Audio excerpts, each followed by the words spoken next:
अस्सलामुअलैकुम। आप देख रहे हैं नुमान खोखर यूट्यूब चैनल। अच्छाई और बुराई का चोली दामन का साथ है। इसी तरह महकमा पुलिस में जहां काली भेड़ें, करप्शन, अक्खड़ मजाजी, ओहदे के नाजायज़ इस्तेमाल से महकमे की बदनामी का बायस बन रही हैं, वहीं फ़र्ज शनास, खुश अखलाक और ईमानदार पुलिस अफसरान और जवान महकमे के लिए जहां नेकनामी का बायस बनते हैं, वहीं ये अजीम लोग मुल्क कौम के माथे का झूमर भी हैं। कौम ऐसे सपूतों पर फ़ख्र करती है। ऐसे ही ईमानदार और फ़र्जशनास पुलिस के सपूतों में SHO थाना Sadar Kasur, sub inspector Mohammad Younus, ASI Mohammad Sharif और मोहम्मद इमरान भी शामिल हैं। ये सोचकर बंदा हैरान रह जाता है कि पुलिस जो 100 रुपये न छोड़ने के हवाले से मशहूर है, वो कैसे 20 लाख रुपए की रिश्वत ठुकरा कर जराइम पेशा नासर को सलाखों के पीछे धकेल सकती है। मगर कसूर पुलिस के SHO थाना सदर कसूर सब इंस्पेक्टर मोहम्मद यूनुस डोगर और इनकी टीम ने ये कर दिखाया। ऐसे लोगों की हौसला अफजाई इंतहाई ज़रूरी है। तो आइए चलते हैं उस वाक़े की तरफ जो पुलिस जवानों की फ़र्ज शनासी की आला मिसाल है। 18 नवंबर की रात SHO थाना सदर कसूर सब इंस्पेक्टर मोहम्मद यूनुस डोगर दूसरे मुलाजमीन के हमरा फिरोजपुर रोड पर नाके पर मौजूद थे कि उन्होंने एक मशकूक कार को रुकने का इशारा किया जिसमें 3 अफराद सवार थे। पुलिस एहलकारों ने गाड़ी की तलाशी ली तो इसमें से 50 लाख रुपए से ज़ायद की रकम और असलहा बरामद हुआ। नाके पर खड़े SHO और दीगर एहलकारों ने जदीद टेक्नोलॉजी का इस्तेमाल करते हुए बायोमेट्रिक वेरिफिकेशन की और एक मुलजम के शनाख्ती कार्ड के नंबर से शनाख्त आज़म भट्टी के नाम से हुई, जो कि थाना सिटी रायविंड में दोहरे कत्ल का खतरनाक मुजरम इश्तिहारी था और अरसा दराज से मफरूर चला आ रहा था।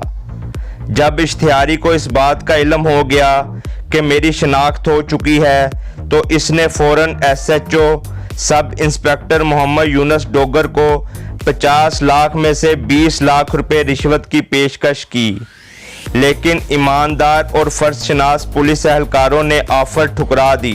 सर्द रात के संधेरे अल्लाह के सिवा कोई नहीं देख रहा था। चंद हज़ार तनख्वाह पाने वाले 3 अफराद को एक लम्हे में 20 लाख रुपए मिल रहे थे।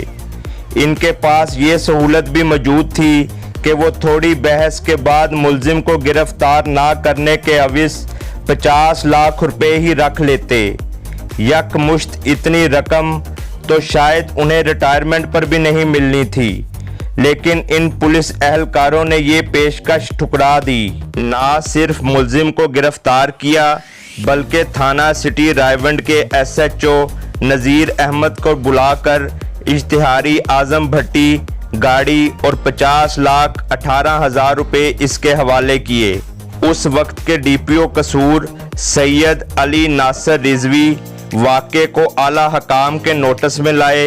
इस वाक़े का इल्म जब उस वक्त के IG पंजाब मुश्ताक अहमद सुखेरा को हुआ तो उन्होंने नाके पर खड़े SHO थाना सदर कसूर सब इंस्पेक्टर मोहम्मद यूनुस को 3 लाख रुपए और तारीफ़ी सर्टिफिकेट, ASI मोहम्मद शरीफ और मोहम्मद इमरान को 50-50 हज़ार रुपये और तारीफ़ी सर्टिफिकेट से नवाजा। इस हवाले से DPO कसूर सैयद अली नासर रिजवी ने बताया कि कसूर पुलिस अवाम की जानो माल और इज़्ज़त की हिफाजत की खातिर खून का आखिरी कतरा तक बहा देगी और किसी कुर्बानी से दरेग नहीं करेगी। और कसूर पुलिस का हर एक जवान ईमानदारी, फ़र्ज शनासी और खिदमत खल्क के जज्बे से सरशार है, क्योंकि ऐसे ही अफसरान को अवाम से इज़्ज़त मिलती है और उन्हें इनामात से भी नवाजा जाता है। SHO थाना सदर मोहम्मद यूनुस डोगर ने बताया कि उन्होंने सन 1984 में पुलिस में मुलाजमत इख्तियार की। अल्लाह के करम से हमेशा रिश्वत से दूर रहे। हमें जो बंदा भी चाय पिलाता है तो वो बगैर मकसद के नहीं पिलाता। उन्होंने बताया कि होंडा सिटी गाड़ी में सवार अफराद के पास 2 शापरों में 50 लाख से ज़ायद रकम थी। एक बंदे ने कहा कि मेरा नाम अख्तर है। जब इसे कहा कि अपने गांव चलो तो फिर वो मुकमुका पर आ गया, मगर मैंने पैसे लेने से इनकार कर दिया और मुल्ज़म को हवालात बंद कर दिया। मोहम्मद यूनुस ने बताया कि जब बंदा ये यकीन कर ले कि अल्लाह देख रहा है तो फिर इंसान शैतान के बहकावे में नहीं आता। अल्लाह का करम हुआ कि इतनी बड़ी रकम देखकर भी मेरा दिल नहीं ललचाया। SHO मोहम्मद यूनुस डोगर ईमानदारी और फ़र्ज शनासी में काफ़ी मशहूर हैं। इनकी कमिटमेंट की आला हकाम भी दाद देते हैं। DPO कसूर ने पुलिस का मोरल बुलंद कर दिया है। यूनुस डोगर करप्ट, कामचोर और महकमे पर बदनाम दाग पुलिस मुलाजमीन के लिए एक मिसाल हैं। काश सब पुलिस अफसरान और एहलकारों में यूनुस डोगर जैसा जज्बा आ जाए तो पुलिस एक मिसाली फोर्स बन सकती है। उम्मीद करता हूँ आपको वीडियो अच्छी लगी होगी। मेरा channel Numan Khokhar subscribe, like और शेयर करना ना भूलें और बेल का बटन ज़रूर दबाएं ताकि आपको नई आने वाली वीडियोज़ मिलती रहें। इसके साथ ही मुझे इजाज़त दें। अल्लाह हाफिज़।